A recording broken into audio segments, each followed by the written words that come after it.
Oh god, guys. It's happened again. There's a new game theory. So, before we start this video, I want to clarify something from my last video. So basically, one thing I didn't really address, even though it would be clear to people who have seen my channel before, I don't dislike MatPat at all, okay? Like, for some reason, I didn't mention that at the beginning of the last video, so people took my disliking of his theory as, well, disliking him, but I don't. I just think his last theory was really bad, and I'm going to be doing a video debunking it with some of my friends. It's going to be a collab video. It's going to be awesome. But this video is literally called FNAF You're Going to Hate This. As if we didn't hate the last one, but the thumbnail has Glamrock Freddy and Baby in it. So maybe he'll say like a theory that I actually don't hate. I don't know. I'm expecting to hate this considering that's what the title says, but if I don't, awesome.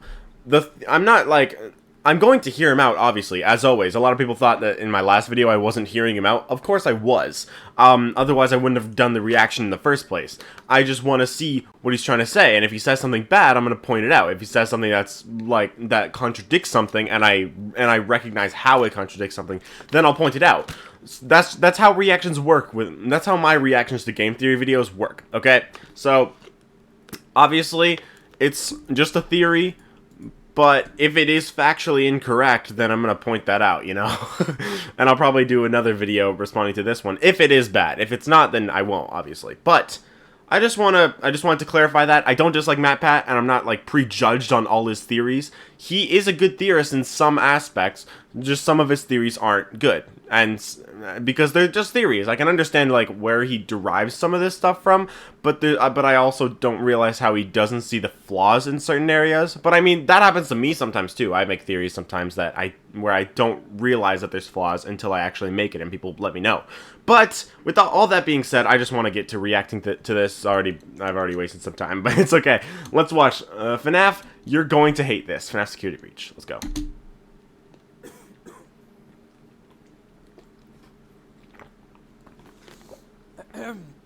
Testing. Oh boy, you're not gonna like this one, but I think we're right. Oh god. Hello Internet, welcome to Game Theory, the show that started so many flame wars you'd think we were a pizzaplex. So right now I'm in the middle of re-examining every piece of FNAF lore the series has ever produced in order to construct a definitive timeline for the series. Or, I suppose, as definitive as possible for the series, considering, like his fourth time. That means that me and Tom and head editor Dan are combing over every misleading teaser, every line of hidden website source code, every page of the novels and their accompanying graphic novels, and every questionable skin from FNAF AR from Big Chungus Springtrap to Statue of Liberty Chica. Because nothing says America quite like rebranding a national monument with a giant toga-wearing murder chicken shilling for pizza. And our forefathers wept. Anyway, since this is an absolutely massive quest, we've broken the timeline down into 3 core chunks. Foundations of Freddy's, the Afton era, and post-Purple Guy. Basically everything that happens post-Springtrap getting torched in FNAF 6. And while the timeline theory is still in the works, we've already made some discoveries. Some big, and some small. And it's one of the bigger ones that brings us here today. You see, as we were watching all the cutscenes from FNAF 6, we heard this line from the completion ending of the game. Thank you for your participation. There is no need for you to return to work next week, as Fazbear Entertainment is no longer a corporate entity. Oh sure, everyone remembers the whole "don't keep the devil waiting" bit during that ending, but all of us tend to forget what comes after the fire. An acknowledgement that Fazbear Entertainment is no longer a corporate entity. When Henry dies in that fire, the game makes it clear that the company dies with him. But that doesn't make any sense knowing what we know now. In FNAF VR, AR, and Security Someone new buys Breach, out the company. Entertainment is alive and still very much running. In fact, the company seems stronger than ever, building a giant mega pizzaplex that towers over anything the company's ever done before. Exactly, so what gives? A dissolved company can't be going around making new games, and they certainly aren't building new 80s inspired. Also, I'd like to say the fact that completion ending has like its own cutscene is part of what leads me to believe that Michael is alive after FNAF 6. The biggest thing that leads me to that conclusion is that Remnant doesn't actually burn in fire, which I've talked about in multiple videos before, which is why I disagreed with this blob theory, because, well, Agony, is like what ties a spirit into an animatronic. Like in the fourth closet, I mentioned this in videos before, and people are just like, "Where'd you get that from? Where'd you get that from?" No, but in the fourth closet, William flat out says the spirit follows the flesh and also the pain. So the spirit will follow wherever the agony goes. If the agony's still in the blob, then the spirits kind of have to be there too. Remnant is said in the FNAF 6 ending to only like have a chance of burning in fire. And given what we know now and how there is most likely the missing children in the blob, at least in my opinion, and other things suggest that too, which I made a whole video about, then it seems like Remnant doesn't actually burn in fire, which in that case, then Michael would have to be alive. And the fact that we get that completion ending cutscene where we're told we don't have to return to work next week, that implies that maybe Michael actually did survive. Because why would we need to see that? It could just be for our sake, but it could also be for Michael's sake, if he's alive. Fired animatronics. Anyway. All of it seems to imply that someone restarted the company between FNAF 6 and Yeah, FNAF VR. exactly. And it was that single, simple observation, my friends, that led us down a rabbit hole I believe may have solved another core part of Security Breach's endlessly frustrating story. All right. We wanted to prove to ourselves that this corporate restart was a real thing. Throughout the core gameplay of FNAF 6, if you buy and display animatronics with a high liability rating, you get a chance to experience a fun little mechanic known as being sued. You go through these lawsuits and decide whether to pay a lawyer to fight for you or just pay the listed amount to settle the case. It's a fun, quirky gameplay mechanic that fits with the humor of the franchise. However, there's a detail within these lawsuits that's important. If you take a look at the names at the top of each lawsuit, you'll see that the defendant is listed as Fazbear Entertainment, Inc. Those last three letters are important. That INC there Incorporated. means that Fazbear Corporate. is an incorporated company. It means that Fazbear Entertainment has shareholders, people that own stocks within the company. There are also two different types of corporations, S-Corps, which tend to be smaller, and C-Corps, which tend to be bigger. Trust me, you don't really want to know any of that, nor do you need to know any of it for this theory. I just bring it up because it's knowledge that Steph and I have accumulated over the last decade of doing this work as business owners, and I just wanted it to be validated at some point in my life. Alright, sick. Anyway, useless business information aside, as we hear at the end of FNAF 6, Fazbear Entertainment, Inc. has been dissolved. Fazbear Entertainment is no longer a corporate entity. We can assume that Henry, in his final act before sacrificing his life, dissolved any and all ownership remaining in the company so it would die with him, which is why Yeah, okay. it's Fair so enough. weird that suddenly it's back. And not just back, but back in a completely new form. Before he goes on to what he thinks, I'm guessing he's going to go on to what he thinks considering it's the theory, but I'm going to just say what I think. In Out of Stock, the third story from Fetch, it said that there's like this mall that keeps like shutting down, right? But then there's a billionaire who buys it out because he can't stand to see it go to waste. It could be that that's what happens with Fazbear Entertainment, that it's getting shut down, but then there's like some billionaire that comes along that buys out the company and restarts it. And there's also even a possibility that like Elizabeth and her new body or whatever, if that is a thing, which I believe it is, that maybe she came along and killed him, and then she uses or her, and then she uses Illusion Disc to take up the mantle and like act as the CEO, pretending to be the original one. That's like my idea. I don't necessarily believe it, but that's like, it's an idea that I have. At least the Elizabeth part, I don't like strictly believe that. I think it's possible, but the billionaire part, I think it's most likely. But let's see what he says. In Security Breach, if you check out the Balloon Boy arcade cabinet above the daycare, on the title screen you'll find that the copyright is now owned by a brand new company, Fazbear Entertainment, LLC. Again, those last three letters there are important. They stand for Limited Liability Company. I'm pretty sure Afton Robotics, which is obviously Afton's company with all the fun times and stuff, I'm pretty sure that's an LLC too, which is interesting. It's not it's not an incorporated company, I'm pretty sure. It means that the owners of the business aren't shareholders, but rather one or a small group of individuals that can't be held responsible for the debts of the business. For instance, if the Fazbear business took out a small loan of $1 million but couldn't pay it back, the banks couldn't then approach Henry or William's personal money demanding repayment. LLC members also aren't usually responsible for the co-owner's negligence or wrongdoing. Which again, knowing the history of this company is probably going to could be a better business arrangement. Most Probably, importantly, yeah. Though, LLCs tend to be smaller, held by one or a few individuals rather than a collection of Billionaire. shareholders. And this actually explains a lot. If you go for the Afton ending of Security Breach, you go down the elevator only to discover the FNAF 6 pizzeria underneath the whole thing. Try explaining that decision to your shareholders. We're just gonna build our new mall on top of that old burnt down pizzeria. That'll rake in the big bucks. How about the fact that we get messages on the fast Well, in building in Tales from the Pizza they explained that it's meant to be.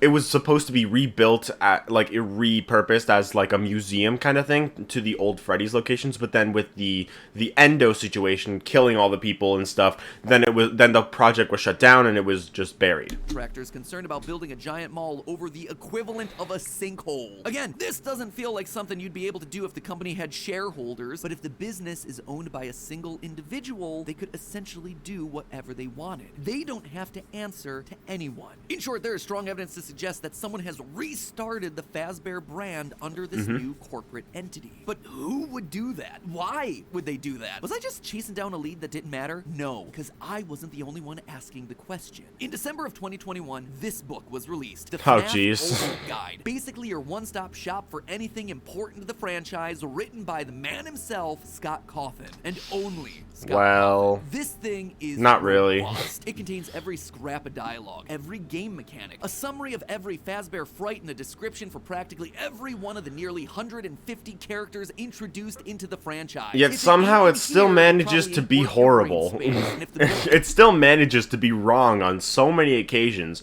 I made a video going over the 50 problems with it. explicitly calls something out, well, it's probably going to be worth a look. And wouldn't you know it, but in the FNAF AR description of the glitch trap virus, we get this quote. The cease work order from the Fazbear Entertainment Office of Legal Affairs seems to indicate that the company at some point becomes aware of the problem and tries to stop it. That leaves one question. Just who is running the company? And it was here that I knew that I was onto something. The fact that the Ultimate Guide felt the need to point it out made me realize that this The Ultimate Guide is absolutely wrong, something though, that we in need to many be solving. occasions. The clues are in place for us. It was now time for On us many to put it all occasions, I back can't speak together. English. So let's figure out who's running the show over at the new improved Fazbear Entertainment LLC, shall we? Well, let's consider what exactly that person is doing. First and foremost, they're building a brand new location over the remains of the old FNAF 6 location. That right there is a huge red flag. Why not just bulldoze the whole thing and build a new one? Unless, of course, they know what's down there. Because remember, underneath it all lies the heart and soul of this franchise, Afton. They are choosing to build their new location on top of his literal gravesite. The head of this new Fazbear Entertainment LLC wants access to him. And as we see at the end of the game, it seems like their goal is to bring him back to his former glory. But just having access to Afton's body isn't enough. This person wants more. We know that the head of Fazbear Entertainment LLC has been actively taking an interest in Vanessa becoming head of security, despite her having no qualifications for the position. We know this based on in-game messages. Quote, interview notes. As requested, here are my notes on today's Chief Security Officer interview. While Vanessa seemed eager and bright, she doesn't appear to have any relevant background experience. I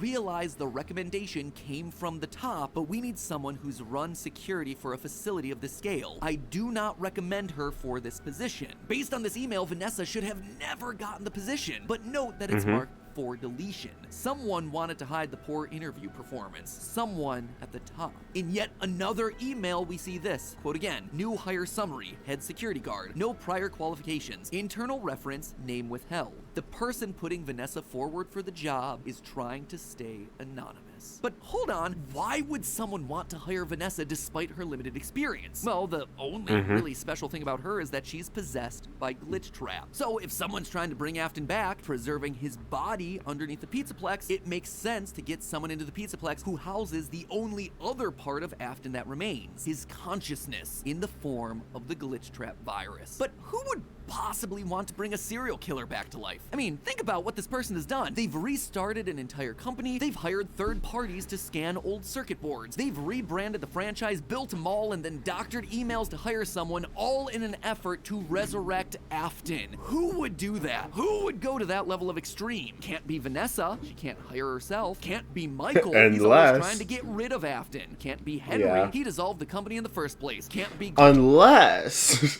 I mean, it technically could have been Michael if, like, Vanessa's his daughter or something. Maybe he didn't actually want to bring Afton back, but he didn't know that she was possessed by him, and he just wanted her to have the job. I don't know. That's just a speculation. I don't actually think that. I'm just saying it's technically possible. Henry's dead. Gregory, because he's trying to destroy the animatronics. But there is someone it can be. I will make you proud, Daddy. The only person who would be that motivated to bring Afton back to life. The one person that through all of the games they've appeared in has been on Afton's side wanting to keep his vision alive. That's right, ladies and gentlemen. I submit to you that Elizabeth Afton is the one in control of the new Fazbear Entertainment LLC. I guess you could call her the boss baby. I will now pause and give you a chance to write your groans, Okay, that's funny. frustrations, and general vitriol down in the comments. While you're doing that, let Why? me quickly remind you that right above that fiery comment I section don't is think- our merch shelf, where it's your last chance to pre- I don't think that's a bad theory. jacket. Because I came up Thank with you it again. already. What's that? All right, you done venting in the comments? Told you this one would make you mad. Let's see what you wrote. And yes, I Hasn't know made this me one mad has, yet. But Elizabeth is dead. Baby's eyes are blacked out in the blob. She died in Yeah, FNAF meaning 6. she's not in the All of blob. those are She's somewhere perfectly else. valid. I know it sounds insane. Believe me, no one recognizes that more than me. But I ask you, when has any character that's meant to be dead in this franchise ever stayed dead? Let's just look at the facts, shall we? Our second ever theory on this game drew attention to all the similarities between Elizabeth Afton and Vanessa. They both like flowers, they both have an abusive and manipulative father named William A., and of course, there's the blonde hair and green eyes. However, we've never been able to actually figure out how these two characters are connected beyond them just being similar. Could it just be another... My idea is that Elizabeth is Patient 46, and since Patient 46 is manipulating Vanessa, then maybe it could... And Vanessa has the backstory that makes sense to be Elizabeth's. It could be that Patient 46 is Elizabeth, and she's manipulating Vanessa to to get Afton back, I guess. instance of this franchise doing what I like to call pulling a Jeremy. That's using the same detail multiple times just to confuse us. But you Yeah. see, there's a bit more that's suspicious about Vanessa. There's one thing that me and every other theorist out there has been scared to tackle in this game, and it's this. Security Breach's fire escape ending. In it, Glamrock Freddy yeets Vanny off the top of a burning pizzaplex, sending both of them to their death. Gregory pulls off the Vanny mask to reveal that it was Vanessa the whole time. What's he gonna say A twist here? that surprised literally no one. Except after the credits, we pan up to the roof to see security guard Vanessa looking down as the building burns around her. Excuse me, what? Two Vanessas? Everyone just kind of collectively hand-waved this away. It must be a hallucination. Maybe it's her spirit still trapped in the pizzaplex. Or maybe... Yeah, because we haven't finished Princess Quest yet, so she can't be free. She's stuck in the building. And Vanessa have always been two separate individuals. No. Two twin sisters. No. Hold on. In Security Breach Fury's Rage, we get VR sisters. That's one of the bosses in Fury's Rage. And I think it could be possible that one of the sisters, maybe Vanessa, went to go save her other sister after being taken over by Glitch Trap. Recently, a new theorist has entered the room with some pretty interesting things to say about Security Breach. John from the YouTube channel FNAF. And while I was busy coining the catchphrase, Music Man, he was busy in his corner preaching the gospel of the VR sisters. Remember them? Of course you don't. Why? Okay. VR sisters are VR Toy Freddy.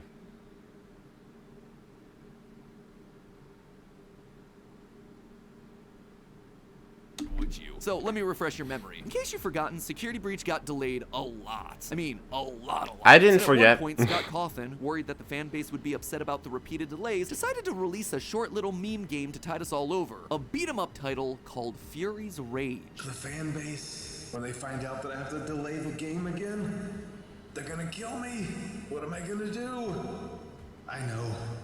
I'll make a game for them. 4 straightforward levels with a secret boss at the end, punching through waves of the franchise's most forgettable enemies. Freddy Frostbear, Clown, Springtrap, Radioactive Foxy, L-Chip. And the rest of the enemies are just variations of Chica, the Puppet, Mangle, Baby. As for the bosses, most of them are jokes. Sure, you've got Vanny, but there's also Mega Brow, which is just Brow Boy from FNAF World. There's Soul Brawler, which is a reference to one of Scout's earlier game characters, Soul Dozer. And the secret final boss of the game, Dreamgeist. Basically a giant troll about fan theory. And yet, in this game full of memes and tongue-in-cheek references, there's one set of characters that don't quite fit. The first level's boss, the VR...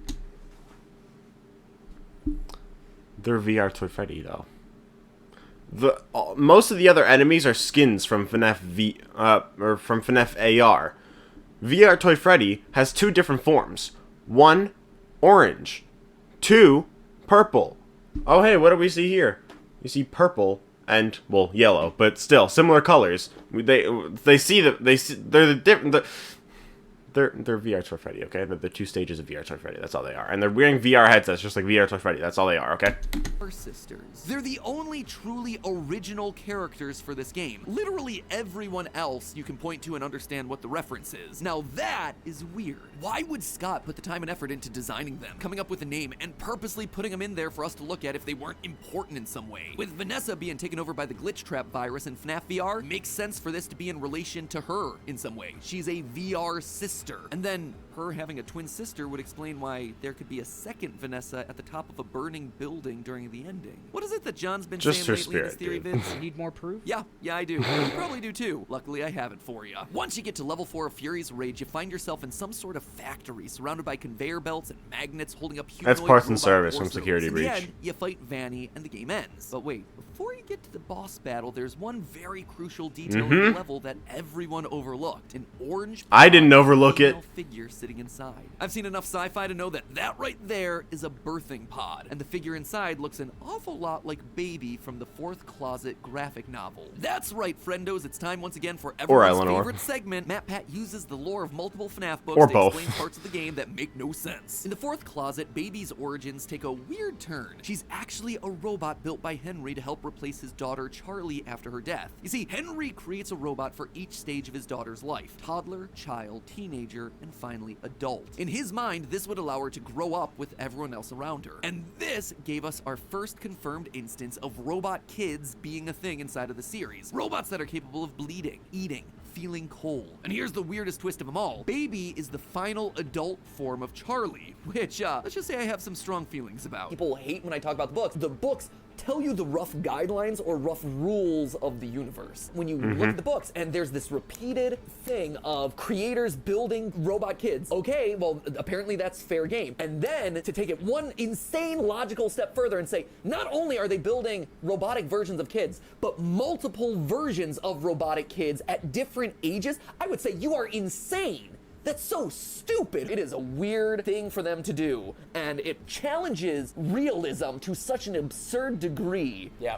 That you're like, yeah, and no one's noticing that this person that they're interacting with and that bleeds.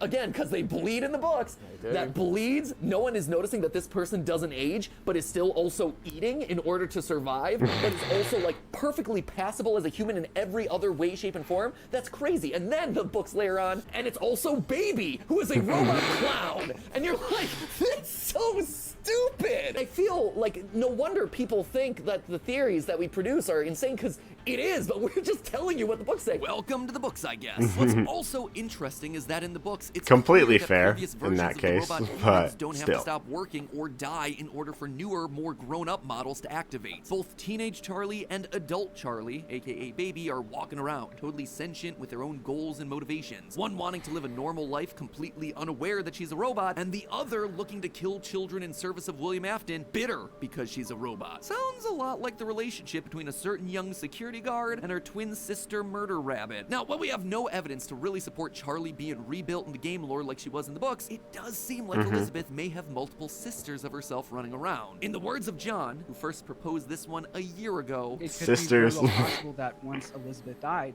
William Afton not too soon after rebuilt her and built different ages of her throughout the years, just like we see in the books, in robot form. So that could be VR sisters, two different versions of the same person. you know what? I think he's right. At the time, we didn't have the evidence, but now, I think he was ahead of his time. Move over, Gregory! There's a new robot human in town, and her name is Elizabeth Afton, and Vanessa, and Vanny, and probably the head of Fazbear Entertainment LLC too. All iterations of Okay, Vanny and Vanessa are the same person. The VR sisters are VR Toy Freddy.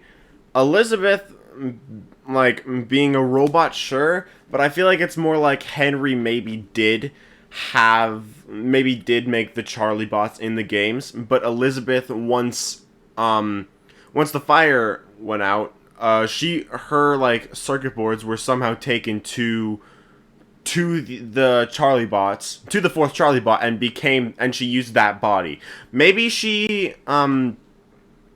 maybe William got her to, like, as Glitch Trap, maybe as Glitch Trap possessing her, he got her to like take her circuit boards and put them over into the Charlie bot or something like that, and maybe that's how she got a new body. I don't know. Or it could be the staff bots. I don't know. It could be something like that. I think Elizabeth being the head of Fazbear Entertainment, not initially. I feel like she probably killed the billionaire who bought it out, and like a billionaire probably bought it out, and then she killed him or her and then poses at him as him. I think as them, her, him, or her, or whatever. I think that makes the most sense. It makes like a lot of logical sense, or not really logical sense, but it makes sense for the story of FNAF, I think. The same person from different life stages, all Elizabeth Afton. Some aware of who they really are, and some not. And one of those versions is Ruined DLC Girl. In some of Security Breach's cut dialogue, there are laugh lines that are definitely feminine. I think but that is also some Elizabeth, that clearly but makes like it a using young, illusion just to be girlish tone. younger. Hear that last one? Clearly there's a childish girl laugh with a bit of a British accent mixed in there, exactly like the voice of Elizabeth from Sister Location. Sites like the cutting room floor Hold on. treat these as cut Vanny dialogue. There are laugh lines. Those is Where's all this? Elizabeth Afton. Some aware of who they really are, and some not. And one of those versions is Ruined DLC Girl. In Okay. some of Security Breach's cut dialogue, there are laugh Cut dialogue, lines that are okay. definitely feminine, but also some that clearly mix in a young girlish tone. Hear that last one? Clearly there's a childish girl laugh with a bit of a British accent mixed in there, exactly like the a little voice bit. of Elizabeth from Sister Location. Sites like the cutting room floor attribute these as cut Vanny lines, which makes sense considering that there aren't many human females in the game, but that laugh seems awfully young for Vanessa or Vanny. Page And that's not all. 46? Going back to Fury's Rage, Maybe they were notice supposed to be in the shoes on tapes or VR something. Sisters, specifically the cool purple sneakers. I could have sworn that they had matched the design of the blonde girl's light up sneakers in the Ruined DLC poster, but upon closer inspection, yeah, it was No, close, but not really. strong enough of a match for me to call it out in a theory. Dead end, right? No. Notice the two colors on those shoes, red and purple. Very specific shades of red and purple. And what's the coloring of our two VR sisters? Red and purple. Seems that maybe, just maybe, this blonde girl is also part of the Elizabeth sisters. So that would actually give us our 4 closets. Baby, the original, young girl Elizabeth in the Ruined DLC, Vanessa, the 23-year-old security guard according to the FNAF AR emails, and Vanny, who, you know, just might be slightly older. Her being a robot would also explain how she survived a massive fall from the top of a pizzaplex without being totally disfigured. Personally, I think this would actually be a pretty cool idea, having all the versions of Elizabeth come together. This child, Vanny, Vanessa, I don't think maybe so. even the original baby would show up to complete the tribe of robot Elizabeths. But doesn't all of this disprove my initial theory? If Vanny is the adult version of Elizabeth, then doesn't that mean we're out of Elizabeths to run Fazbear Entertainment LLC? We've filled all 4 of our closets. Well, not quite, because when you get to the very end of that final book, Charlie's love interest John stands by Charlie's grave after all the other known versions of her have died. He looks up and sees none other than yet another, slightly older version of Charlie standing in front of him. I kind of just wrote this off initially as a cute ending, but in the wake of what we've been talking about this whole time, it reveals that there were never just 4 closets. There were never just 4 versions of Charlie. There were more. Potentially an infinite number of them, which honestly makes sense. Can't have a 20-something-year-old Charlie looking 20 forever. She too would need to age up to look like a woman in her 30s, her 40s, her 50s. This idea is also shown in Fury's Rage. While the VR sisters are the first bosses, after you defeat them, they become regular enemies during the 3rd level. There are dozens of them that come out to attack you, one after the other after the other. New ones being built to achieve their purpose. Other bosses don't do that in the game. And in stage 4, those humanoid robot torsos hanging from the ceiling, they look a little bit more on the feminine side to me. Robot women being look like built Chica. by the boatload, ready to replace the ones that we destroy, be they VR sisters or security guards or murderous rabbits. And at the top of the food chain is an older, wiser, more vengeful version of Elizabeth pulling the strings, looking to bring her family of robots all back together to the same place. I suppose you could say that that makes the Pizzaplex the true sister location. But hey, say all you want about Elizabeth's business practices, you gotta admit, she knows how to dress up a joint. I've always loved how the Pizzaplex looks. That 80s neon style just hits the nostalgia button hard for me. Fortunately, the metal posters from our sponsor Displate are here to spread. Okay, so this is way better than his last video. I disagree with there being 4 Elizabeths. I feel like the most likely option is, like I said, that William made Vanessa get the circuit boards from Elizabeth, and put those into maybe the oldest Charlie bot, if those exist in the games, which it's possible, and maybe put the circuit boards from Elizabeth into that, which caused Elizabeth to possess it, like kind of like in the fourth closet, but like in a different way. And yeah, Elizabeth possessed that, and then uses that as her new body, uses Illusion Disc to appear young and old. I think Vanny and Vanessa being the same person is kind of clear, though, honestly. I don't like the twin sisters idea, or them being robots. That doesn't really make sense to me. I think they're just humans. Because of just the way that they're possessed. They're not possessed in the same way that the animatronics are. They're possessed, like, literally in their heads, while the animatronics are just turned evil, kind of, you know? And I feel like that doesn't make a lot of sense if Vanessa is a robot. I think she's just a human, maybe Michael's daughter, and was turned and was possessed by William, and then became Vanny because of that, and has like a split personality.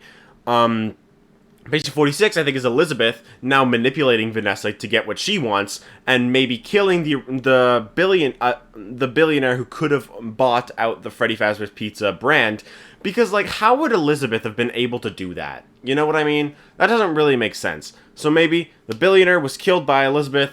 Elizabeth uses Illusion Disc to pose as that billionaire to run the company from here on out, and also uses Illusion Disc to appear as the child in the Ruin DLC, which is also possibly the same child that she poses as Patient 46. Or in Patient 46, she uses one girl's past while another girl's body, and that's why their childhoods don't match. Or she uses her own body, but then, like, that doesn't make sense, because then how would she be able to look into the childhood? How would the therapist be able to look into that? You know what I mean? So I disagree with, like, most of the theory, but I think it, like, I can see what he's talking about. I think it's an okay theory.